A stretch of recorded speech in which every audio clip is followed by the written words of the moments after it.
we've got 26 million people who are unemployed, underemployed, marginally attached in the labor force. We'd have to be generating 500,000 jobs a month for almost 2 years just to get back to where we were before the crash. That's a level of job creation that is absolutely unrealistic, and the current discourse about how to get there is woefully inadequate. The current discourse is saying, number one, cut the deficit, which will further undermine demand and job growth. Plus, its view is, well, let's just try and get the economy growing and the jobs will somehow trickle down to the people who need them. That's not the way mass unemployment, which is what we've got today, has ever been solved.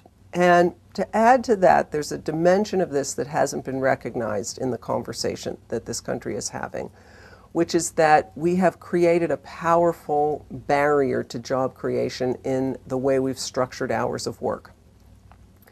For about 75, almost 100 years, beginning in the late 19th century, the country took a significant portion of its economic progress, of its productivity, in the form of shorter hours of work. So it grew, it had increasing income, but also workers got shorter schedules. We got Saturdays off. We got eventually, moved down to something like an 8-hour workday, the concept of a 40-hour week.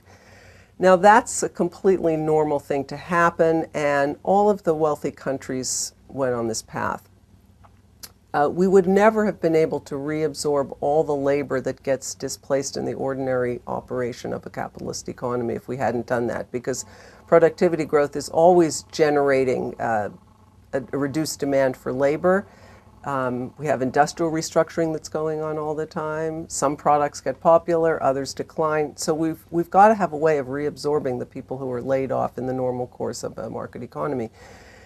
If you don't have reductions in hours, it's almost impossible to keep your population fully employed, which means that when we try and create a job in this country, we've got to generate somewhere between sort of 10 and 20% more revenue and sales for every job than European countries have to. So it's a real barrier to job creation.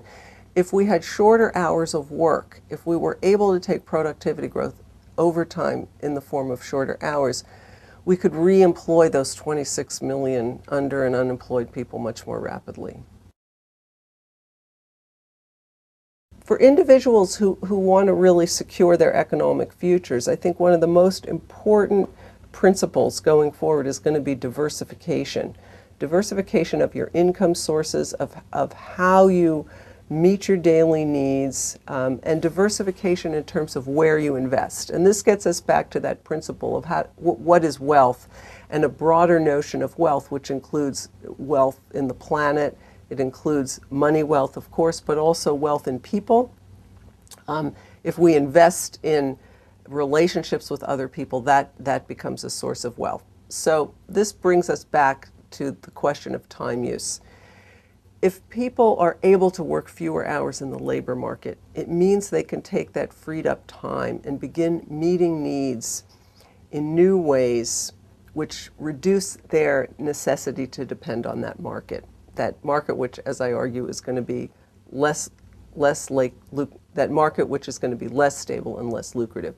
So for example, in the book, I look at people who are involved in a variety of things called high-tech self-providing, but basically making and doing for themselves outside a formal market structure. They might be growing vegetables, they might be raising chickens, they may be generating electricity on a small scale off the grid. They may have solar collectors on their roof, or a backyard windmill.